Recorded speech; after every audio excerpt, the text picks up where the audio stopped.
नमस्कार दोस्तों आज की इस वीडियो में बात करने वाले हैं रिजर्व बैंक ऑफ इंडिया में आप लोगों की न्यू वैकेंसी आ चुकी है दोस्तों, जो कि आप लोग यहाँ पे स्क्रीन पे देख सकते हैं। ठीक है, तो आप लोग की यहाँ पे ऑफिसर इन ग्रेड बी के लिए यहाँ पे वैकेंसी रहने वाली है। ठीक है, डायरेक्ट रिक्रूटमेंट है। तो इसमें कैसे फॉर्म फिलअप करना है तो सारा कुछ स्टेप बाय स्टेप देखने वाले हैं। बाकी इसकी अप्लाई डेट लास्ट डेट यहाँ से आप लोग देख सकते हैं। तो दोस्तों इस पेज का लिंक मैं इस वीडियो के डिस्क्रिप्शन पे डाल दूंगा, तो वहां से आप लोग इस पेज पे पहुंच सकते हैं। बाकी इस इन सभी पोस्ट के लिए आप लोगों की क्या क्या एलिजिबिलिटी कंडीशन रहेगी, सारा कुछ हम लोग वीडियो में देखेंगे। तो चलिए, अप्लाई करने के लिए आप लोगों को राइट साइड पे click here for new registration का ऑप्शन दिख रहा है। इस पे आप लोगों को सिंपल क्लिक करना है। एंड देन फिर यहाँ पे रजिस्ट्रेशन के लिए आप लोगों के स्टेप आ चुके हैं। सबसे पहले बेसिक इन्फॉर्मेशन है। तो बेसिक इन्फॉर्मेशन पे आप लोग अपना फर्स्ट नेम को यहाँ फिल करना है और अपने फर्स्ट नेम को कंफर्म करना है यहाँ पे। इसके बाद अगर आपका मिडिल नेम है तो मिडिल नेम आप लोग देंगे, अदरवाइज इसको स्किप करेंगे। बाकी फिर अपना लास्ट नेम आप लोग फिल करेंगे और अपने लास्ट नेम को कंफर्म करना है। आपका फुल नेम यहाँ पे कॉपी हो जाता है, तो आप लोग यहाँ पे फुल नेम के ऑप्शन पे देख सकते हैं अपना नेम। इसके बाद नीचे आपका मोबाइल नंबर, तो यहाँ पे आप लोग को अपना एक्टिव मोबाइल नंबर फिल करना है और उस एक्टिव मोबाइल नंबर को कंफर्म करेंगे। बाकी अगर अल्टरनेटिव मोबाइल नंबर है तो आप लोग यहाँ पे देंगे, अदरवाइज इसको स्किप कर सकते हैं। इसके बाद फिर यहाँ पे अपना ईमेल एड्रेस आप लोग को फिल करना है। तो ईमेल एड्रेस इस तरीके से आप लोग को फिल करना है, तो यहाँ पे देख सकते हैं। ठीक है, @ यहाँ पे ऑटोमेटिक रहेगा। डोमेन नेम पे आप लोग को gmail.com। बाकी कंफर्म ईमेल एड्रेस पे आप लोग को यहाँ पे जो भी ईमेल एड्रेस आप लोग दे रहे हैं उस ईमेल एड्रेस को आप लोग को यहाँ पे कंफर्म करना है। ठीक है, इस तरीके से यहाँ पे प्रॉपर @gmail.com। इसके बाद ये सारी डिटेल फिल करने के बाद सिक्योरिटी कोड को फिल करेंगे। सिक्योरिटी कोड को फिल करने के बाद आपको इसको सेव एंड नेक्स्ट करना है। एंड देन फिर नेक्स्ट स्टेप आप लोगों का फोटो एंड सिग्नेचर के लिए आता है। तो इस पे आप लोगों को अपना मोबाइल नंबर और ईमेल एड्रेस को वेरीफाई करना है। ठीक है, तो यहाँ पे ओटीपी वेरिफिकेशन करना है। सबसे पहले मोबाइल नंबर है, तो यहाँ पे नीचे इस सिक्योरिटी कोड को फिल करेंगे। एंड जैसे आप लोग सिक्योरिटी कोड को फिल करते हैं, इसके बाद आपको सेंड ओटीपी करना है। तो जो भी मोबाइल नंबर आपको शो हो रहा है उस मोबाइल नंबर पे ओटीपी आएगी, ओटीपी को फिल करके इसको वेरीफाई करना है। सेम तरीके से यहाँ पे ईमेल के लिए भी करना है। सिक्योरिटी कोड फिल करना है, उसके बाद सेंड ओटीपी करना है। आपके ईमेल पे ओटीपी आएगी, ओटीपी को फिल करके उसको वेरीफाई करना है। इसके बाद फिर नीचे हम लोग देखेंगे फोटो एंड सिग्नेचर। ठीक है, तो नीचे आने के बाद फिर यहाँ पे अपने मोबाइल और ईमेल को वेरीफाई करने के बाद फोटो सिग्नेचर है। इससे पहले आप लोगों को यहाँ पे आपका रजिस्ट्रेशन नंबर एंड पासवर्ड आप लोगों को मिलेगा यहाँ पे, तो इसको नोट कर लेना है। तो चलिए, फोटो को अपलोड करने के लिए सबसे पहले चॉइस फाइल पे क्लिक करना है। तो यहाँ पे जो भी फोटो अपलोड कर रहे हैं 20 से 50 केबी का साइज होना चाहिए। इस तरीके से इसको ओपन कर लेना है। ठीक है, जैसे ही ओपन करेंगे तो यहाँ पे लोडिंग होगा। और तो अभी हमारा यहाँ पे कुछ प्रॉब्लम आ रही है, ट्राई अगेन। ठीक है, तो मैं इसको फिर से कर लूंगा।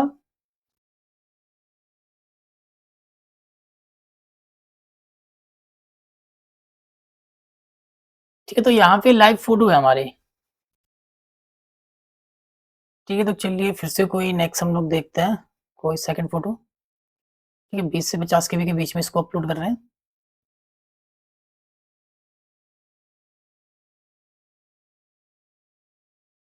ठीक है, तो मैंने इसको रिफ्रेश कर लिया है और फिर से हम लोग ट्राई करेंगे।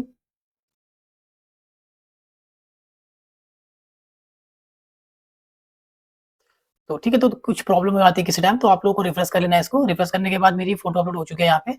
अभी यहाँ पे हमारा है कैप्चर फोटो। ठीक है, तो कैप्चर फोटो पे क्लिक करना है आप लोगों को और यहाँ पे जो भी आपका कैमरा होगा उसको अलाउ करना है।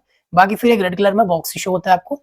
इस बॉक्स के अंदर आपका फेस आना चाहिए अच्छे से, जिस तरीके से आप लोग फोन से सेल्फी लेते हैं तो आपको अपना कैप्चर करना है। ठीक है, फिर आप लोग को कैप्चर करने के बाद कैप्चर को सेव करना है। बाकी कैप्चर अच्छा नहीं आ रखा है तो आप लोग कैप्चर अगेन भी कर सकते हैं। इस तरीके से यहाँ पे फोटो की तरह आप लोग को इसको कैप्चर कर लेना है। जैसे ही कैप्चर करके आप लोग सेव करते हैं तो आपका लाइव कैप्चर इमेज आपको यहाँ पे शो होता है। इसके बाद फिर आप लोगों को आइकन फॉर्म कर लेना है। इसके बाद सिग्नेचर है, तो सिग्नेचर के लिए भी चॉइस फाइल पे क्लिक करेंगे और जो भी सिग्नेचर है आपका, ठीक है, 10 से 20 केबी के बीच में उस सिग्नेचर को आप लोग को अपलोड कर लेना है इस तरीके से। ठीक है, लोडिंग होगा और यहाँ पे अपलोड हो जाएगा। तो आप लोगों को क्लियर यहाँ पे सिग्नेचर को अपलोड करना है। ठीक है, तो आइकन फॉर्म करने के बाद इसको भी हम लोग नेक्स्ट करेंगे। फिर हमारा यहाँ पे डिटेल के लिए आता है, जिसमें कि डिटेल है और क्वालिफिकेशन, एक्सपेंस और लैंग्वेज है। सबसे पहले बेसिक डिटेल को फिल करेंगे। तो नीचे आते हैं, तो यहाँ पे पोस्ट पे क्लिक करना है सिलेक्ट में। तो जिस भी पोस्ट के लिए अप्लाई कर रहे हैं, जैसे कि यहाँ पे ऑफिसर इन ग्रेड बी के लिए आप लोग की वैकेंसी रहने वाली है, जिसमें कि यहाँ पे डीआर जनरल के लिए है और DR department of economic and policy research के लिए है, डीई पीआर के लिए। ठीक है, एंड नेक्स्ट फिर यहाँ पे आप लोग देख सकते हैं जो कि DR department of static and information management, DSIM. ठीक है, इसके लिए। तो जिस भी पोस्ट के लिए आप लोग अप्लाई कर रहे हैं वो आप लोगों को सिलेक्ट करना है। जैसे कि हम लोग यहाँ पे डीआर जनरल के लिए अप्लाई कर रहे हैं, तो मैं इसको सिलेक्ट कर लूंगा यहाँ पे। ठीक है, प्रोसेस सबका सेम ही रहेगा। बाकी इसके बाद फिर अपनी कैटेगरी को सिलेक्ट करना है। तो जो भी आप लोग की कैटेगरी है वो कैटेगरी को मैं यहाँ पे सिलेक्ट कर लूंगा। ठीक है, इस तरीके से ओके। एंड नेक्स्ट फिर यहाँ पे कास्ट इनकम सर्टिफिकेट नंबर, ठीक है। तो यहाँ पे जो भी आप लोग कास्ट सर्टिफिकेट है, ठीक है, तो अपना कास्ट सर्टिफिकेट नंबर यहाँ पे फिल कर लेना आपका, ठीक है। तो जो भी आपका कास्ट सर्टिफिकेट नंबर रहेगा, तो जो भी आपका है वो आप लोग फिल करेंगे, ठीक है। मैं एक डेमो के लिए कर रहा हूँ यहाँ पे, ठीक है। ये कास्ट या फिर अपना इनकम सर्टिफिकेट नंबर, तो हम लोग अपना कास्ट सर्टिफिकेट नंबर इस पे फिल कर लेंगे, जो भी आपका कास्ट सर्टिफिकेट नंबर है। इसके बाद फिर नेक्स्ट यहाँ पे सर्टिफिकेट इशू डेट, ठीक है। जैसे कि हम लोग कास्ट सर्टिफिकेट का दे रहे हैं, तो यहाँ पे आपका कास्ट सर्टिफिकेट जिस भी डेट में इशू रखा है वो डेट, मंथ, अपना ईयर यहाँ से सिलेक्ट कर लेंगे इस तरीके से, ठीक है। मैं इस एक डेमो के लिए कर रहा हूँ, आपको अपने सर्टिफिकेट के अकॉर्डिंग करना है, ठीक है। तो कास्ट सर्टिफिकेट या फिर अपना इनकम सर्टिफिकेट नंबर। इसके बाद फिर नेक्स्ट हम लोग नीचे आ जाएंगे, तो यहाँ पे आप लोग देख सकते हो, यहाँ पे पूछा है अगर आप लोग डिसेबल हैं जो कि 40% से ऊपर आते हैं तो यस करना है, अदरवाइज सिंपल नो करना है। इसी के राइट साइड पे देखेंगे तो यहाँ भी सिंपल डिसेबिलिटी के लिए ही पूछा है, ठीक है। आप लोग डिसेबल है तो तभी यस करेंगे, अदरवाइज में भी हम लोग नो करेंगे। बाकी फिर यहाँ पे category of disability and nature of disability, तो यहाँ डिसेबल कैंडिडेट को यहाँ पे सिलेक्ट करना है, अपनी डिसेबिलिटी बतानी है। तो ये क्लोज है हमारे लिए, तो कुछ भी नहीं करना है, सिंपल नीचे आ जाएंगे। नीचे आने के बाद ये सारे ऑप्शन डिसेबल, तो यहाँ कुछ भी नहीं करना है, तो वीडियो को अच्छे से आप लोगों को यहाँ पे वॉच करना है, ठीक है। तो यहाँ भी कुछ भी नहीं करना है हमें। इसके बाद फिर नीचे आ जाएंगे, तो नीचे आने के बाद यहाँ पे आप लोग देख सकते हो, यहाँ पे पूछा है कि do you process MPhil qualification, ठीक है। अगर आप लोग यहाँ पे एमफिल है एम फिजियोलॉजी, तो आप लोग यहाँ पे यस करेंगे, अदरवाइज यहाँ पे सिंपल नो रखना है, ठीक है। तो यहाँ भी आप लोग देख सकते हो, यहाँ भी पूछा है कि आपसे डॉक्टर डिग्री या फिर पीएचडी क्वालिफिकेशन है, तो आप लोग यस करेंगे, अदरवाइज यहाँ पे सिंपल नो रखना है, ठीक है। इसके बाद फिर नेक्स्ट यहाँ पे हम लोग देखेंगे जो कि आप लोग इन कैटेगरी के अंदर आता है, जो कि एक्स सर्विसमैन है, ठीक है। और यहाँ पे कमीशन ऑफिसर, ठीक है, ईसीओ, तो इन कैटेगरी से अगर आप लोग बिलोंग करते हैं तो आपको यस करना है, अदरवाइज यहाँ पे नो करना है, ठीक है। इसके बाद फिर नेक्स्ट फिर नीचे आ जाएंगे, तो नीचे आने के बाद यहाँ पे देख सकते हैं आप लोग, ठीक है। तो यहाँ भी पूछा है कि आपसे अगर एटलीस्ट 5 ईयर का आप लोगों का यहाँ पे एक्सपेंस है मिलिट्री सर्विस में, जो कि अप्रैल 2026 तक आप लोगों का 5 साल का एक्सपेंस होता है मिलिट्री सर्विस में, तो आप लोग यस या नो में जवाब देंगे, तो सिंपली क्लोज है, तो यहाँ कुछ भी नहीं करना है। इसके बाद नेक्स्ट यहाँ पे आप लोग देखेंगे, are you reserve bank of India employ, ठीक है। अगर आप लोग आरबीआई के एम्प्लॉय हैं, ठीक है, रिजर्व बैंक ऑफ इंडिया के, तभी आप लोगों को यहाँ पे यस या नो में जवाब देना है, तो हम लोग नहीं, तो सिंपल इस वाले ऑप्शन पे हम लोग नो करेंगे, ठीक है। बाकी ऑप्शन ही हमारे डिस्कस, यहाँ पे कुछ भी नहीं करना है।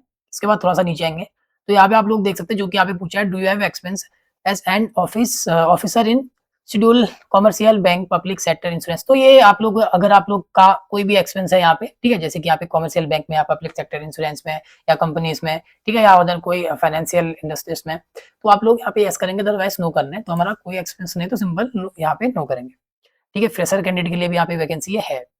इसके बाद ये सारे ऑप्शन क्लोज है, तो कुछ भी नहीं करेंगे, नीचे आ जाएंगे। तो नीचे आने के बाद यहाँ पे आप लोग देख सकते हो, यहाँ भी पूछा अगर आप लोग एम्प्लॉय हैं, ठीक है, गवर्नमेंट सर्विस के, ठीक है, तो आप लोग को यस या नो में जवाब देना है यहाँ पे। तो हम लोग एम्प्लॉय नहीं है गवर्नमेंट के, तो सिंपल इस पे नो रखेंगे। और सिंपल आप अभी फिर हम लोग फिर से नीचे आ जाएंगे, तो यहाँ पे कुछ भी नहीं करना है, ठीक है। एंड नेक्स्ट फिर यहाँ देख सकते हैं, अगर आप लोग एक्स सर्विसमैन जो कि एक्स एम्प्लॉय है, ठीक है, बैंकिंग इंस्टीट्यूशन में, तो आप लोग यस या नो में जवाब देंगे, हम लोग नहीं है, तो सिंपल नो रखेंगे। इसके बाद फिर नेक्स्ट यहाँ पे हम लोग देख रहे हैं, ठीक है। तो यहाँ पे आप लोग देखते हैं, are you appear for phase 1 examination for this post in RBI in the post, ठीक है। तो अगर आप लोग अपेयर थे, जो कि आप लोग फेस 1 के लिए अगर पहुंचे थे आरबीआई में कोई भी वैकेंसी में, तो फेस 1 के लिए आप लोग गए थे, तो आप लोग यस करना, अदरवाइज नो, ठीक है। तो हम लोग नो कर रहे हैं, अभी हम लोग आरबीआई की कोई भी वैकेंसी में अप्लाई नहीं किया है, और ना ही हम लोग फेस 1 एग्जामिनेशन हम लोगों ने दिया है, ठीक है। अगर दिया तो यस करेंगे, और यहाँ पे हाउ मेनी अटेम्प्ट, ठीक है, कितनी बार आपने अटेम्प्ट दे दिया है वो आपको यहाँ पे सिलेक्ट करना होता है, तो ये नो करेंगे, और यहाँ पे क्लोज है। इसके बाद फिर यहाँ पे कंसर्ट टू आधार वेरिफिकेशन, तो यहाँ पे यस करेंगे, और अपना आधार कार्ड नंबर को यहाँ पे फिल करेंगे। इसके बाद अगर पैन कार्ड नंबर, तो अपना पैन कार्ड नंबर भी यहाँ पे फिल करेंगे, अदरवाइज इसको स्किप कर सकते हैं। एंड नेशनलिटी यहाँ पे इंडियन, नीचे आ जाएंगे, तो नीचे आप लोगों को ऑनलाइन एग्जामिनेशन सेंटर अपना यहाँ पे सिलेक्ट करना है, ठीक है, जो कि यहाँ पे फेस 1 के लिए, ठीक है, जनरल के लिए है ये। जैसे कि हम लोग जनरल के लिए अप्लाई कर रहे हैं, उसके अकॉर्डिंग आप लोग जिस भी पोस्ट के लिए कर रहे हैं उसके अकॉर्डिंग आप लोग का यहाँ पे एग्जामिनेशन सेंटर आपको सिलेक्ट करना पड़ेगा। तो सबसे पहले यहाँ पे अपनी स्टेट सिलेक्ट करेंगे, जिस भी स्टेट में आप लोग अपना एग्जाम देना चाहते हैं, तो मैं यहाँ पे स्टेट सिलेक्ट करूंगा, ठीक है। और राइट साइड पे आप लोग देख सकते हैं, तो यहाँ पे प्रेफरेंस 1, ठीक है, एग्जामिनेशन सेंटर सिलेक्ट करना है, तो उस स्टेट में यहाँ पे प्रेफरेंस 1 पे क्लिक करेंगे, तो जो भी आप लोगों के स्टेट में यहाँ पे एग्जामिनेशन सेंटर रहेंगे वो लिस्ट यहाँ पे आते हैं, तो जो भी आप लोगों की नियर बाय रहती है उसको आप लोगों को यहाँ पे सिलेक्ट करना है इस तरीके से। एंड सेम तरीके से सेकंड स्टेट आप लोग यहाँ पे सिलेक्ट करेंगे, ठीक है, तो सेकंड प्रेफरेंस आप लोग अपना स्टेट यहाँ पे सिलेक्ट करना है। इसके बाद फिर नेक्स्ट अपना सेकंड प्रेफरेंस एग्जामिनेशन सेंटर, तो इसी तरीके से 1 बाय 1 आप लोगों को सिलेक्ट करना है। उसके बाद थर्ड हम लोग अपना सिलेक्ट कर लेंगे, एंड फोर्थ, एंड नेक्स्ट फिर फोर्थ अपना यहाँ पे इस तरीके से आप लोगों को अपना एग्जामिनेशन सेंटर सिलेक्ट करना है, ठीक है। जो भी आप लोगों का नियर बाय रहता है वो स्टेट सिलेक्ट करना है पहला प्रेफरेंस में, और उसी प्रेफरेंस पे पहले प्रेफरेंस पे आप लोगों को अपना एग्जामिनेशन सेंटर को भी सिलेक्ट कर लेना है, जो भी नियर बाय रहता है। इसके बाद फिर यहाँ पे आप लोग देखेंगे जो कि यहाँ पे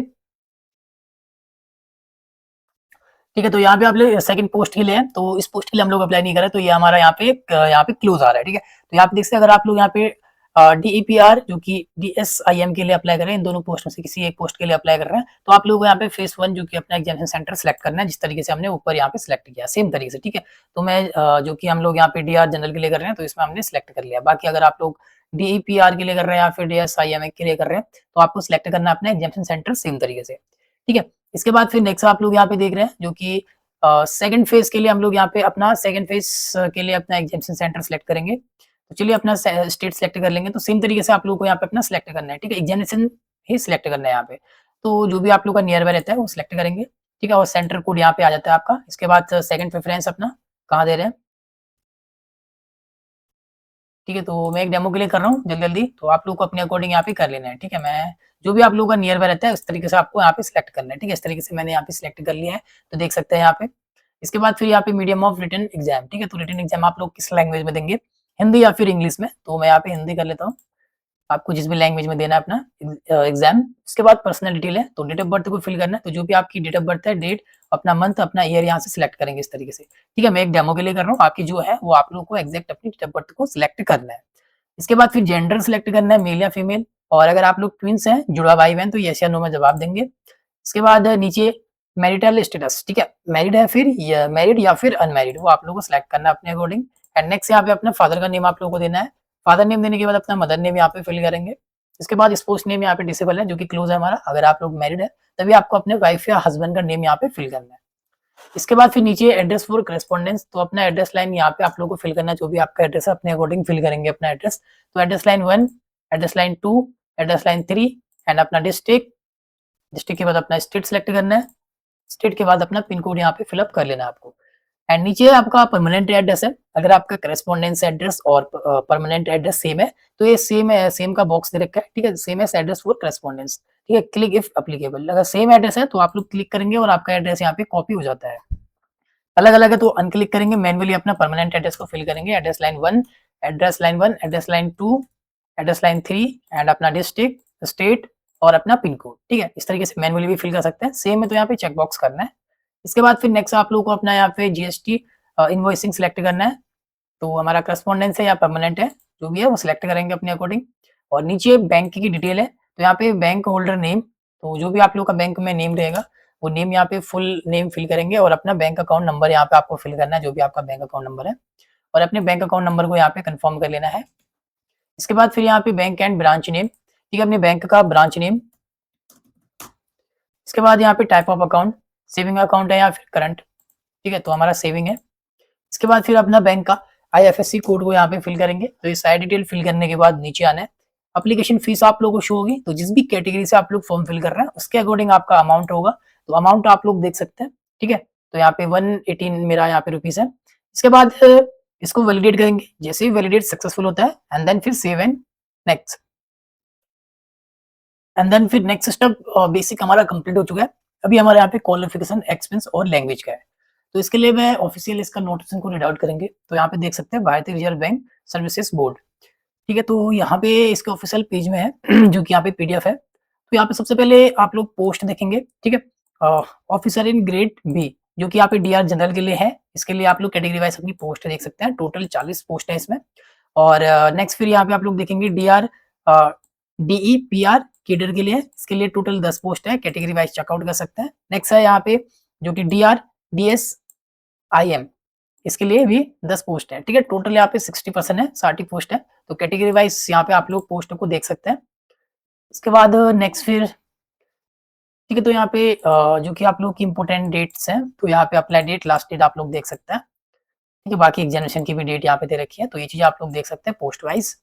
इसके बाद एलिजिबिलिटी कंडीशन की बात करेंगे, तो एज लिमिट की बात करें तो 21 से 30 तक की एज रखी है, ठीक है। बाकी एजुकेशन के लिए भी यहाँ पे दे रखा है, ठीक है। तो ये चीज आप लोग देख सकते हैं, यहाँ पे रीड कर लेना है। तो हम लोग नीचे आ जाएंगे, नीचे आने के बाद हम लोग देखेंगे, ठीक है। तो यहाँ पे मिनिमम एजुकेशनल क्वालिफिकेशन, पहली पोस्ट जो कि यहाँ पे ऑफिसर इन ग्रेड बी, जो कि डीआर जनरल के लिए अगर आप लोग अप्लाई कर रहे हैं जनरल के लिए, तो यहाँ पे ग्रेजुएशन आपका होना चाहिए, ठीक है, किसी भी सब्जेक्ट से आप लोग अप्लाई कर सकते हैं, ठीक है, जो कि यहाँ पे 60% के साथ, बाकी एससी एसटी और पीडब्ल्यूबीडी के लिए यहाँ पे 50% रखा है, ठीक है, या फिर आप लोग का पोस्ट ग्रेजुएशन होना चाहिए, तो ये चीज आप लोग देख सकते हैं, ठीक है, बाकी फिर यहाँ पे ग्रेजुएशन लेवल या फिर पोस्ट ग्रेजुएशन लेवल का यहाँ पे बता के रखा है, ठीक है, 2 साल का है, 3 साल का, ये चीजें होनी चाहिए।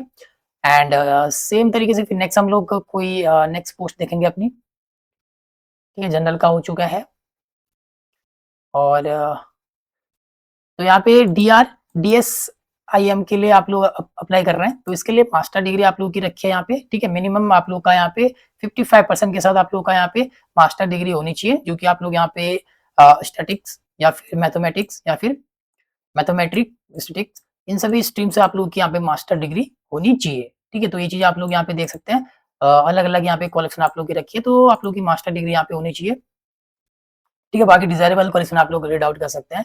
एंड नेक्स्ट जो कि हमारी थर्ड पोस्ट है, सेकंड पोस्ट दिखाता हूँ, ठीक है, तो हमने यहाँ पे डीएसआईएम के लिए देख लिया, बाकी हम लोग जो कि डीआर डीईपीआर के लिए क्या रहेगी, तो यहाँ पे एमए एमएससी जो कि आप लोग की इकोनॉमिक्स होनी चाहिए, ठीक है, और या फिर एमए एमएससी आप लोग यहाँ पे अपना स्ट्रीम देख सकते हैं, इनसे आपका ये मास्टर डिग्री यहाँ पे होनी चाहिए आप लोग की, ठीक है, तो ये चीज आप लोग देख सकते हैं। एंड बाकी आप लोगों को यहाँ पे रीड आउट कर लेना है जो भी इंपॉर्टेंट डिटेल है, ठीक है, तो चलिए अभी हम लोग लाइव इसका फॉर्म फिलअप कर लेते हैं, ठीक है, तो नीचे आएंगे, बाकी क्वेश्चन आप लोगों ने चेकआउट कर लिया, ठीक है, तो चलिए हम लोग यहाँ पे सबसे पहले यहाँ पे पूछा do you have integrated double degree, अगर आपके पास यहाँ पे इंटीग्रेटेड डबल डिग्री है तो आप लोग यस करेंगे, अदरवाइज यहाँ पे सिंपल नो रखना है, ठीक है, बाकी ऊपर भी आप लोगों को दे रखा है, तो आप लोग को एक बार पढ़ लेना है। तो सबसे पहले यहाँ पे 10th स्टैंडर्ड की डिटेल फिल करनी है, तो 10th का अपना सब्जेक्ट स्ट्रीम आप लोगों को बताना है, तो यहाँ पे 1 बाय 1 अपने 10th के सब्जेक्ट फिल कर लेंगे,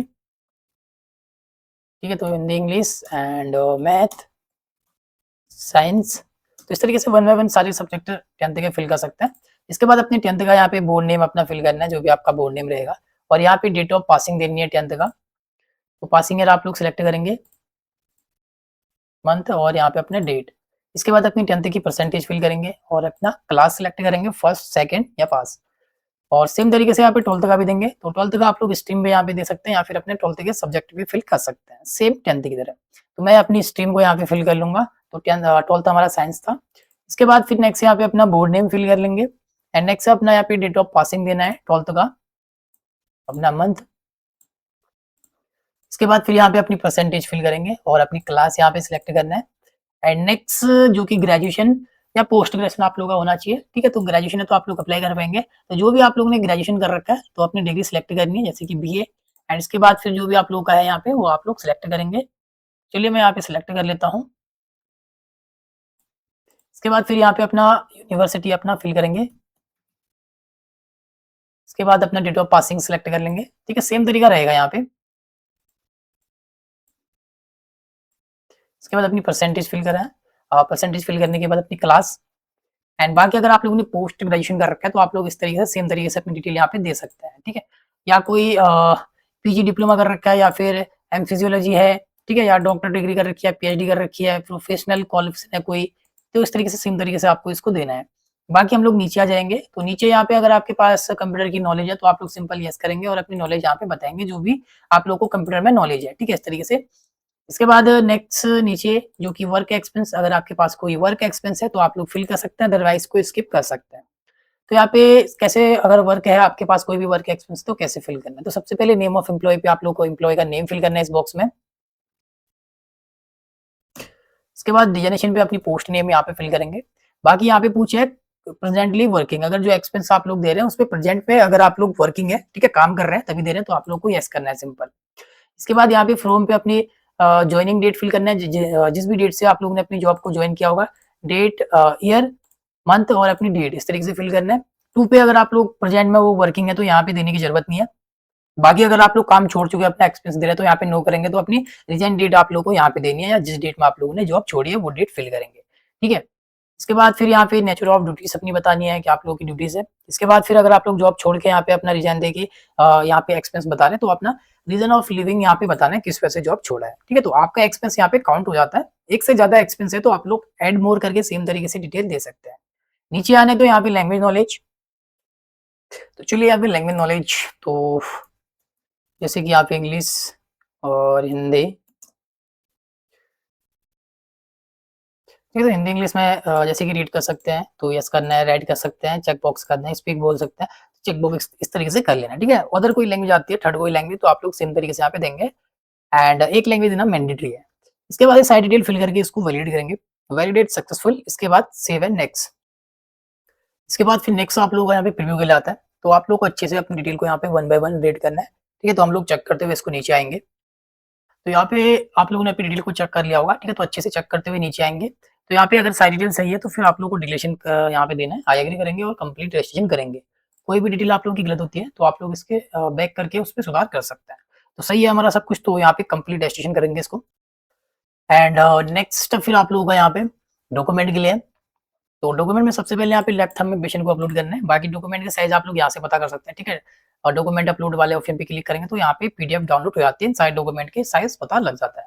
तो थंब है यहाँ पे, तो लेफ्ट थंब को अपलोड करना है, चॉइस फाइल करेंगे जो कि इसका साइज रहेगा 20 से 50 केबी के बीच में। तो इस तरीके से 20 से 50 के बीच में, तो मैं इसको ओपन करूंगा और यहाँ पे प्रीव्यू के लिए आएगा, ठीक है। तो क्लियर दिख रहा है तो आप लोग को इसको ओके करना है, अगर अच्छा नहीं दिख रहा है, ठीक है, ब्लर आ रहा है, तो आप लोग इसको क्लियर भी कर सकते हैं। तो चलिए हमारा सब कुछ सही है, ओके करेंगे, तो मेरा यहाँ पे अपलोड हो चुका है। तो यहाँ पे अभी प्रीव्यू के लिए दिखा रहा है, ठीक है। तो यहाँ पे प्रीव्यू के ऑप्शन पे क्लिक करके इसको चेक कर सकते हैं किस तरीके से अपलोड हो रखा है। बाकी एंड्रॉइड डिक्लेरेशन है, ठीक है, तो इसको भी अपलोड करना है। तो इसको कैसे अपलोड करना है, ठीक है। तो यहाँ पे पीडीएफ नंबर 27 पे आएंगे, या फिर आप लोग वीडियो को पॉज करके भी देख सकते हैं इसको, ठीक है। जितना मैंने इस पैराग्राफ को सिलेक्ट किया है, तो आप लोगों को क्या करना है, एक व्हाइट पेपर पे अपनी हैंडराइटिंग पे इसको लिख के इसका जेपीजी फॉर्मेट बना के 50 से 100 केबी के बीच में इसको अपलोड करना है, ठीक है। आई के बाद अपना नेम लिखेंगे, here bye declare that all the information submitted by me in the application form is correct, true and valid. I will present the supporting document S and when required. तो इतना आप लोग को एक व्हाइट पेपर पे लिख के इसका जेपीजी फॉर्मेट बना के हैंडराइट डिक्लेरेशन वाले ऑप्शन पे इसको अपलोड कर लेना है। बाकी फिर आप लोगों को यहाँ पे 10th स्टैंडर्ड का यहाँ पे अपना सर्टिफिकेट या फिर अपनी मार्कशीट को अपलोड कर लेना है पीडीएफ फॉर्मेट में, ठीक है। इसके बाद फिर नीचे आएंगे, तो यहाँ पे नीचे आप लोग देख सकते हो, यहाँ पे आएगा to consult to DigiLocker to fetch my detail, ठीक है। तो अगर आप लोग डिजी लॉकर से अपनी डिटेल को यहाँ पे फेच करना चाहते हैं, ठीक है, name, date of birth, mobile number, ठीक है, तो जेंडर, आधार नंबर, तो ये चीजें अगर आप लोग यस कर सकते हैं, अदरवाइज सिंपल आप लोग नो भी कर सकते हैं। इसके बाद फिर सिक्योरिटी कोड को यहाँ पे फिल करना है, सिक्योरिटी कोड को फिल करने के बाद आपको सेव एंड नेक्स्ट करना है, ठीक है। तो फिर लास्ट स्टेप हमारा पेमेंट के लिए, तो जो भी आप लोगों की कैटेगरी वाइज पेमेंट रहेगी वो पेमेंट आप लोग देख सकते हैं, जैसे कि हमारा यहाँ पे 118 रुपीज, तो यहाँ पे सिक्योरिटी कोड को फिल करेंगे, ठीक है, 118 रुपीज है, और आपकी कैटेगरी में जो भी रहेगा वो आप लोग को चेकआउट करना है। तो सिक्योरिटी कोड को फिल करने के बाद नीचे सबमिट करेंगे, तो फिर अपनी पेमेंट के पेज पे आते हैं, तो यहाँ पे काफी सारे ऑप्शन मिलते हैं, क्रेडिट कार्ड है, डेबिट कार्ड है, नेट बैंकिंग है, यूपीआई है, वॉलेट है, तो जिससे भी आप लोग चाहे अपनी पेमेंट कर लेनी है आप लोग को, ठीक है। टोटल अमाउंट आप लोग का यहाँ पे शो करेगा।